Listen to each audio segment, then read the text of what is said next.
Hey there, have you lost the joy of being a parent and the fun that maybe you never had with your family or aren't having with your family?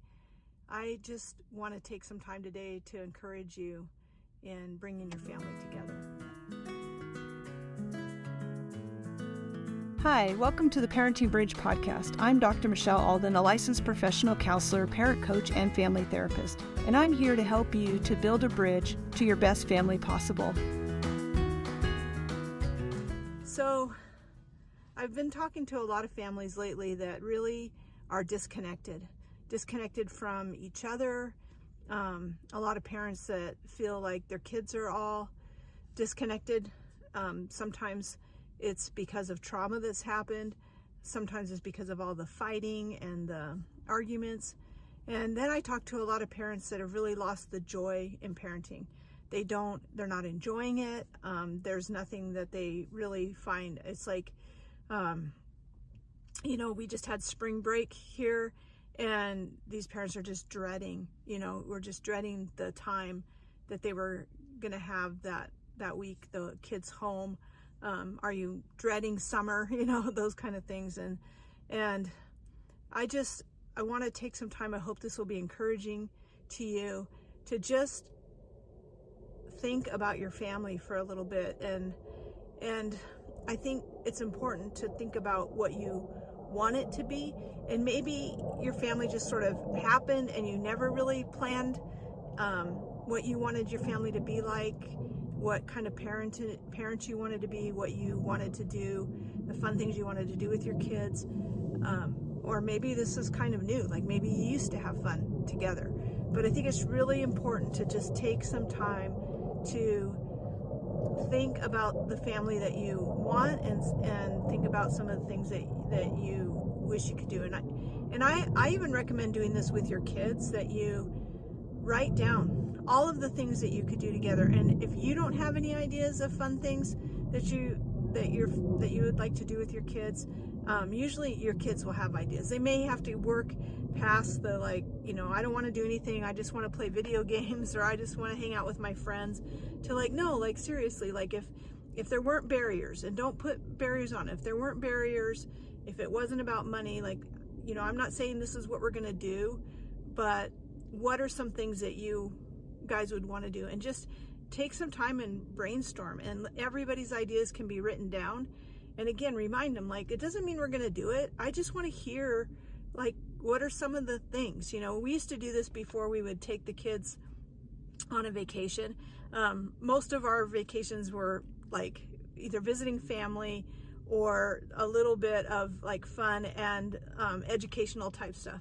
But I asked the kids, what are the things what's important to you? So when we went to Disneyland, it was what are some of the things that you want to make sure that you get to do at Disneyland, knowing that we might not be able to do everything? What are some of the things that when we went back east, to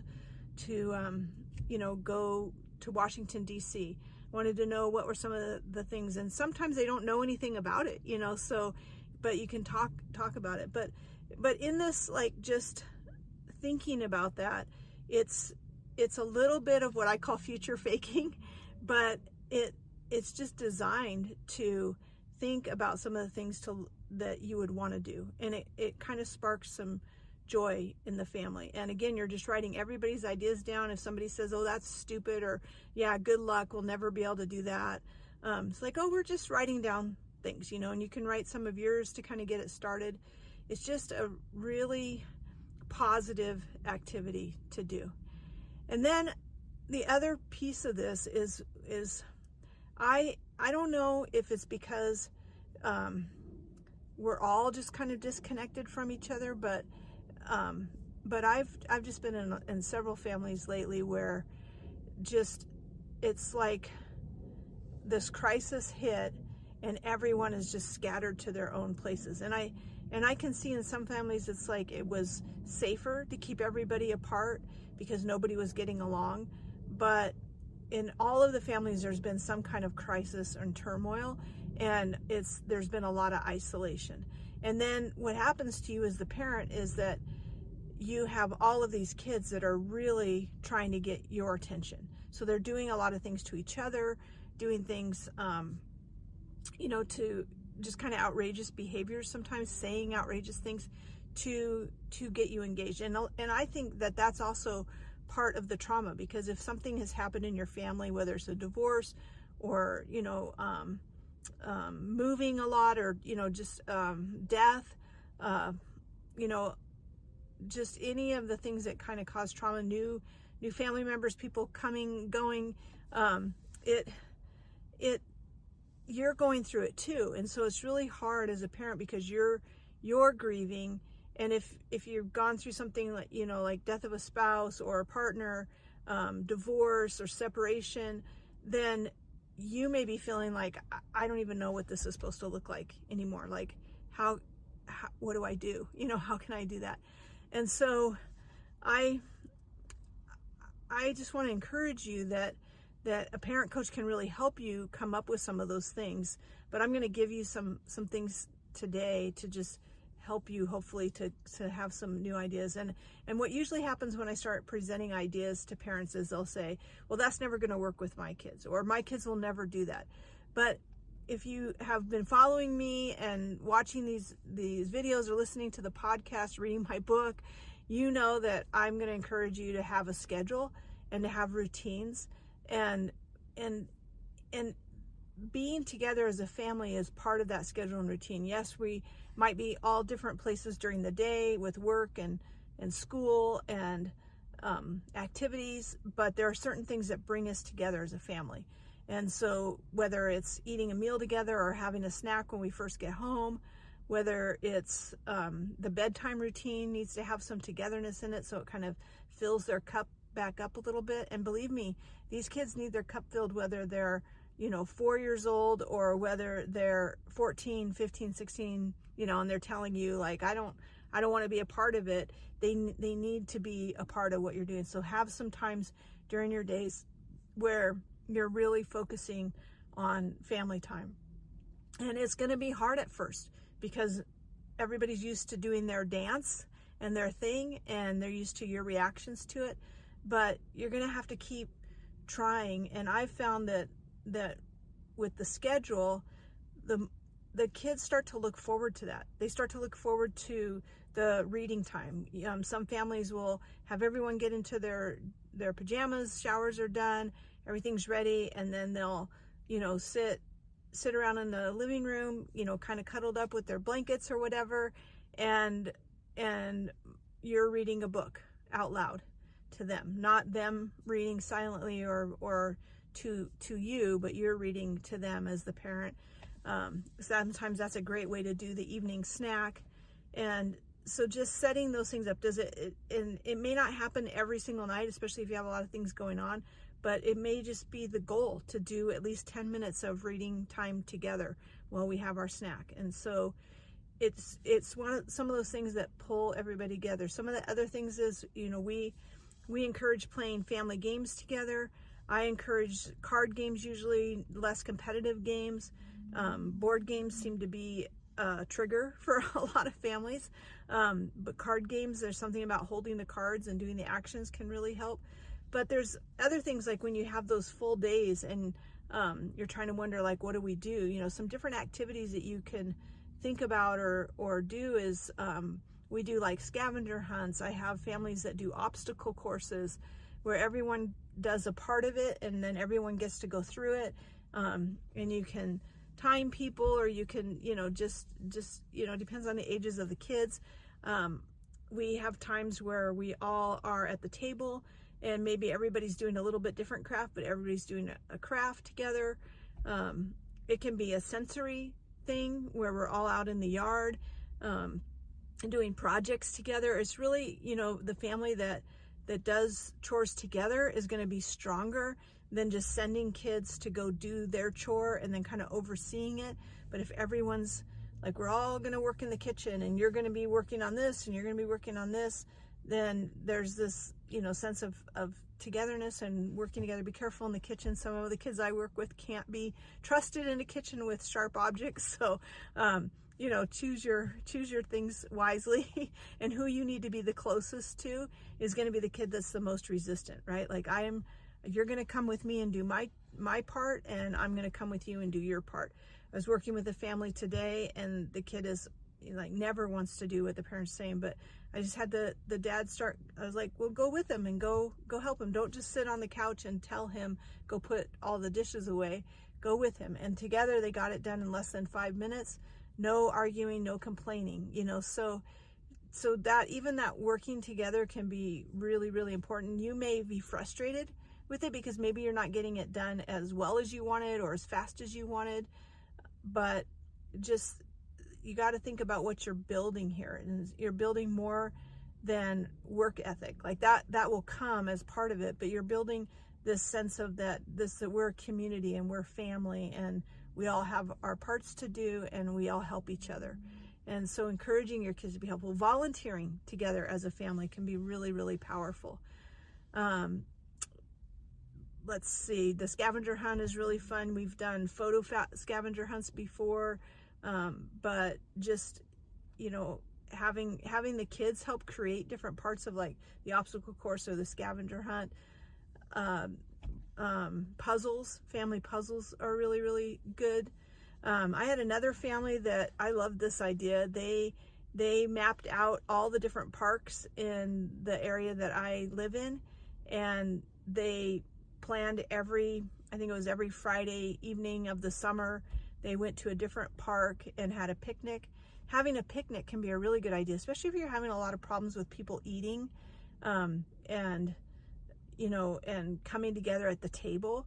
You can plan to have all the food and go somewhere else and spread out the blanket and do all of that. It's just a different atmosphere, and I just want to remind you that in all of the things that you try to do, like going for a day drive, going up to some place like a ghost town or something like that, set up the parameters. This is what we're going to do.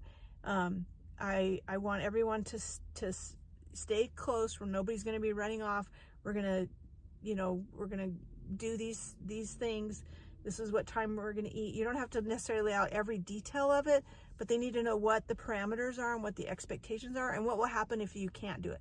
If we can't do it, like if we're fighting in the car on the day trip, then I'll pull over and I'll just have to wait until we can get calm, and then I can continue driving. So be prepared that it may not go exactly the way you want, especially at first, but you have to start to rebuild in what this family's like. Trauma and really outrageous behaviors and mental health problems, all these things have kind of deteriorated your sense of a family unit a lot of times. And so adding in those things, if you follow me, like I said, that I'm really big on the schedule. And what I found in some families is it's all schedule, but there's nothing in the schedule that's like fun and unifying and enjoyable. And so we want those things, to be that way, not just for one child, but for everybody. And again, I had 6 kids. And so I understand that any event you do, you're going to have somebody that doesn't want to be there, somebody that's excited to be there, somebody that's just like a slug, and you kind of feel like you're dragging through it. Some people are going to be argumentative, but this is what we're going to do it. In our family, we jokingly called it forced family fun. But in some senses it was, forced, and you can't force anybody, of course, to have fun, but you can set it up. I don't think there was any trip, activity, thing that we did that there wasn't always somebody at some level that maybe didn't want to do that. But we traded off and we did different things. And I think it's really important to just have that sense of fun. What are you doing to create memories in your family? What are you doing to create a sense of family? What are your kids going to remember when they leave home? What are the stories they're going to tell their kids about? The camping trips were notorious too for like things going wrong, and to this day it's like some of the funniest things that the kids remember. It's like the storm that knocked the tent over, and we're having to use our leg as a tent pole, just being able to, like, it's a lot of work, and it may not feel enjoyable at the moment, but just knowing that as parents, like, we have this responsibility. We're not talking about being like a Disneyland parent or always like entertaining our kids, but in our normal everyday things, have those things that bring us together as a family, rather than telling your kids like, you have to be kind to each other and your sister is going to be your friend for the rest of your life. Some of that doesn't mean anything to them, but as we work and play together as a family, we start to build that family unit. And family is so foundational and so important in our kids' lives. Even our kids that are pushing away and saying, I don't want anything to do with this family, having outrageous behaviors, tearing everybody apart. We have to bring those kids together, and we have to make allowances for knowing, where we might have some problems, and that we're all going to be patient. I tell kids all the time, even when we're waiting for someone to get through something, maybe they're having a fit and everyone else is just waiting. It's like, you know what? We have to wait for you sometimes. Now we're waiting for this person, and it's okay. It's going to be all right. You don't have to worry about it, right? Like it's part of our family life.